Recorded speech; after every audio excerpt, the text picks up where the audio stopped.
Saracens with the wind in this second half, and gathered on the bounce by Marshall.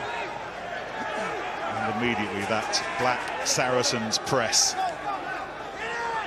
Tom Savage, who came on in the first half for Ed Slater. Both sides losing significant players. Whoever gets to Twickenham next weekend, Slater for Gloucester and his shoulder. Brad Barrett for Saracens, off with a hamstring problem. Willie Hines, the captain, to Liam Williams, who was one of the key Sarries players in that first half. No room there, however. Marshall was once again on him. Marshall has worked so hard in this match so far for Gloucester. Spencer. And now via Farrell. Billy Vunipola. No Mako today. Injured. He'll be out for the next 3-4 months. And now Lazowski, and immediately running it through the hands. Oh, this is Tompkins! And he might be running all the way to Twickenham. Still so much left in this semi-final, but already we may be looking ahead to next weekend, and Saracens once again at HQ. Well, it's absolutely relentless. Look at the numbers they've got there. Gloucester always struggling. It's virtually a 5-on-1, 5-on-2, and they get the ball into that wide channel, and Tompkins takes his opportunity brilliantly. Gloucester just didn't simply number up on that right-hand side. Saracens just go for the jugular. Surely that's the score that puts them out of sight. 100th game for the club, and in the Premiership this season, his 9th try. He's played as prominent a role as he ever has. None more prominent than that, a try scorer in the semi-final.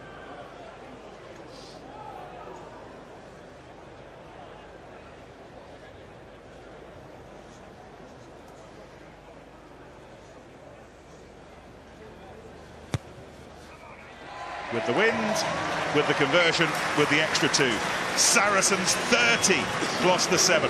Well, it's about Gloucester just not numbering up at all. Charlie Sharp was out there all on their own. And something which Saracens have done so well, whether it's off the boot or ball in hand, they get their accuracy right. They've scored some simple tries, but that's got to be the easiest of them. Gifted by Gloucester, executed by Saracens. And it's probably just shifted the dynamics, as before 16 points you could maybe just try and work a bit of territory. Now Gloucester have really got a chance their arm with every opportunity they get. As deflected back by 12 trees. And it was Savage who took it up. And here's Mostert. Names that have excited so much over the course of the season. My goodness, they need something special now, and mistakes are starting to happen as they begin to press the gamble button. There's no worse team to chase a game than against Saracens, because as much as we spoke about their set piece, as much as we spoke about their kicking ability and their chase, the one thing that gives them energy more than anything else is defence. And Gloucester have to keep the ball in hand, they have to go after Saracens, and that feeds into everything that Saracens want you to do. There's Tom Savage, cherry and white as a man and boy, but he's set for a new adventure in Japan next season.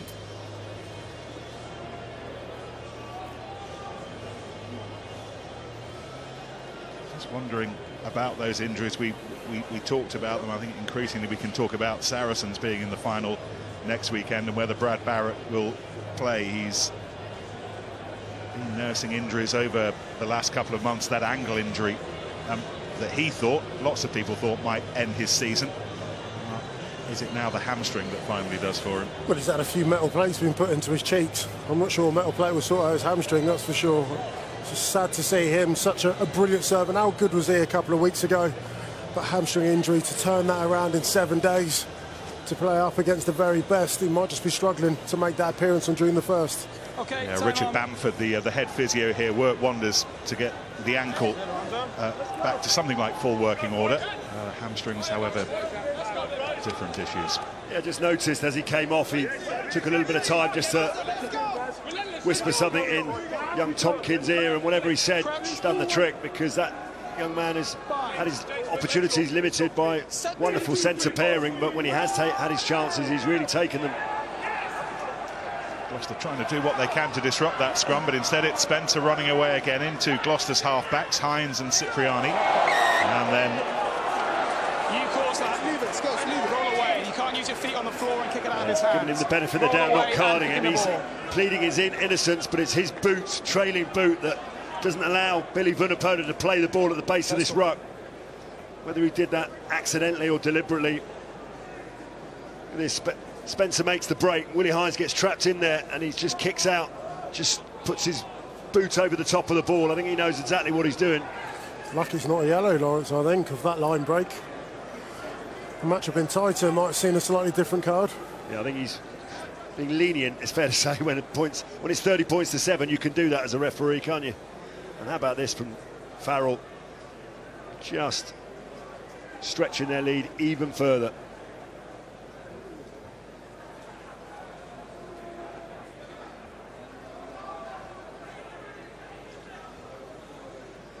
Longest so far this season, 42 metres. This would be a new campaign best.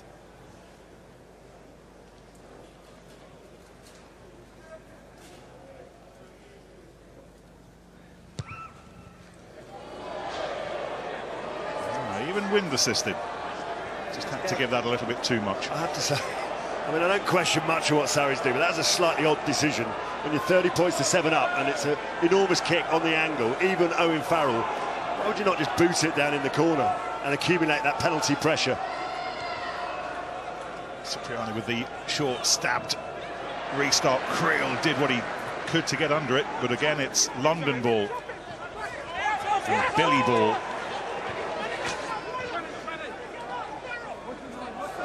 Spencer, Farrell, crowd around has shouted offside, and critically so did Luke Pearce, and Carl Dixon down below as the assistant referee as well. Yeah, all these just got a bit tasty there. Not sure you're going to win that one either, lads, if it kicks off. But all this has come about from Gloucester having to change the way that they played. Both kickoffs, and Danny Cipriani is having to do that little one ball to try and regather it, and it's playing straight into Saracens' hands. I'll start just saying to George Cruz, no need for you to get involved. Skelton's got his arms around my leg. Offside in midfield, back to the penalty. Increasingly these things look like little teenage snogs though, don't they, rather than anything more the kind of thing that you, not the teenage snogging, Lawrence, but you used to get into things, you know, when you had a fight, you had proper fights. You don't get sent off for a teenage snog, do you? You're definitely told off by the folks when you get back, but that's about it.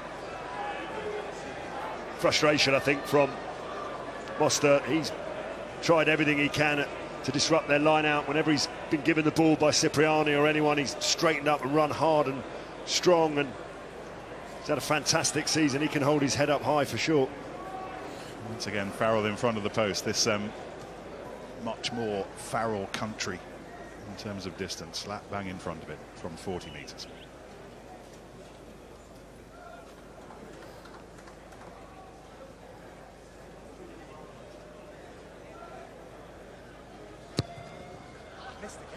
Oh, hello.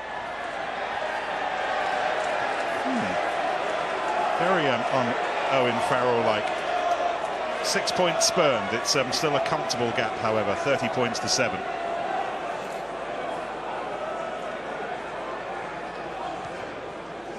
Cipriani again with the short restart, and this time they do come away with it with Sharples.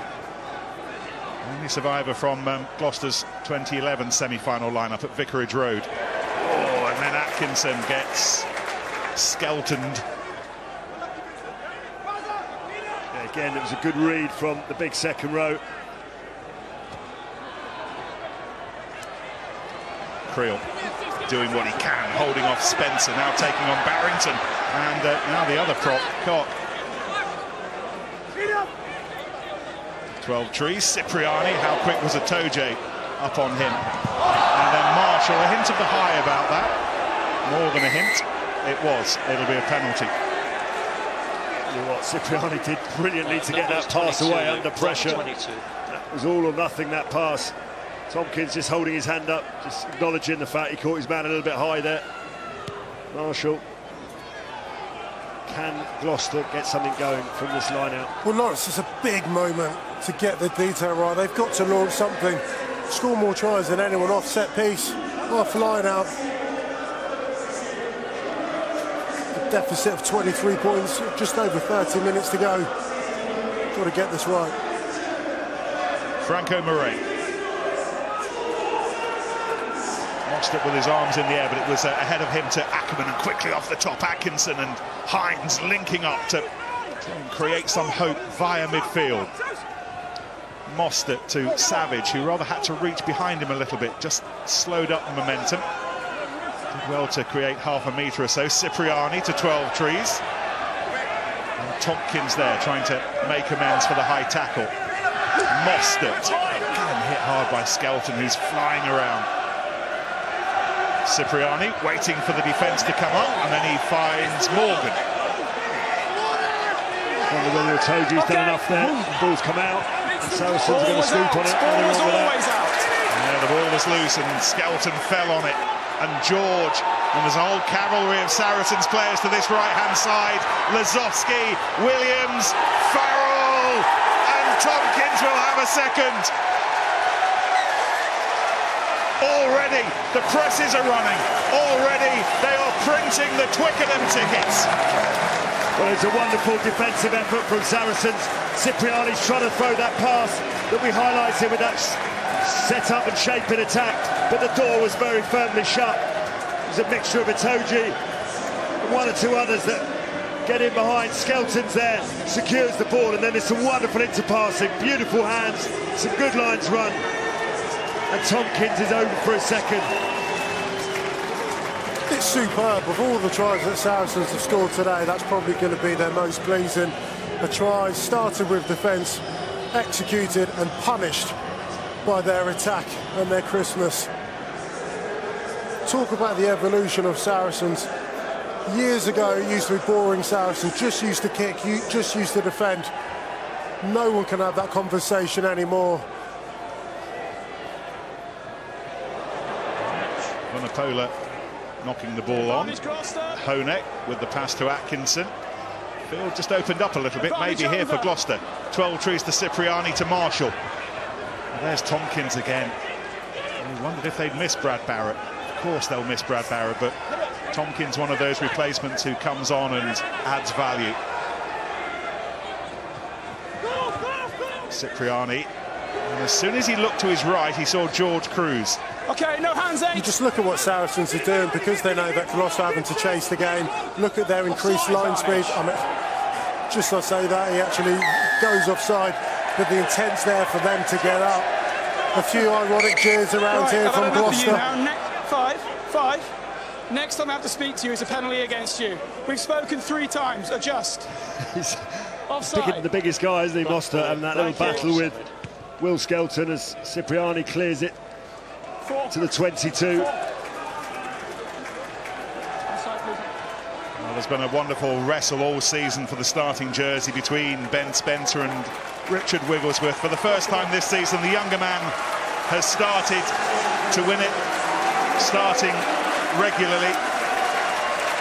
Surely the next time we see Ben Spencer, he'll be trotting out at Twickenham. On once again, Richard Wigglesworth introducing himself to a 10th Premiership semi-final, joining Alex Good as a record holder.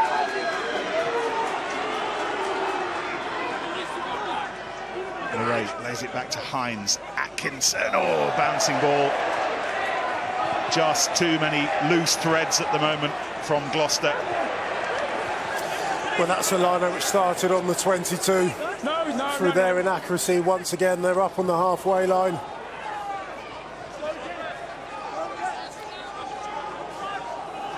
Fraser Balmain holds on to it.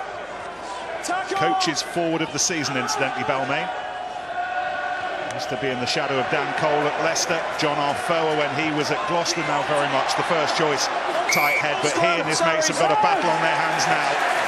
Maro Itoje and co making sure there's no way back. Yeah, they're just turning the screw defensively, aren't they? They're feeling the full force of Saracens in the same way as Leinster did in the European Cup final. And as Ugo said, when you're chasing the game, it's so hard. Gloucester don't want to kick the ball, because if they kick it, they fear they won't get it back for a while. But going through the phases, getting knocked back time and time again, and not only knocked back, but on this occasion now turned over.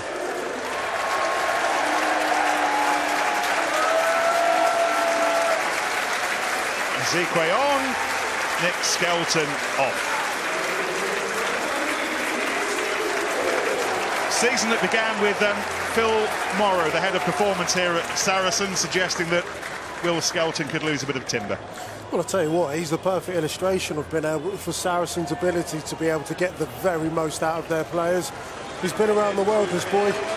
Australian Rugby Union couldn't get him fit enough for him to be able to compete at this level. He's come to Saracens, a lot of hard work, and you've got to suggest that he's probably playing the best rugby of his life. And for Charlie Sharples, another Premiership semi-final against Saracens, 8 years after the last, up the road at Vicarage Road, and once again it looks as if for Sharples and for Gloucester it will end in defeat. Henry Purdy is on to replace him, and well, if this is the end of his season, he can look back on it with some personal pride. 10 tries, drawing alongside the long-standing record held by James Simpson-Daniel. Do you know he played fullback that day alongside Charlie Sharples?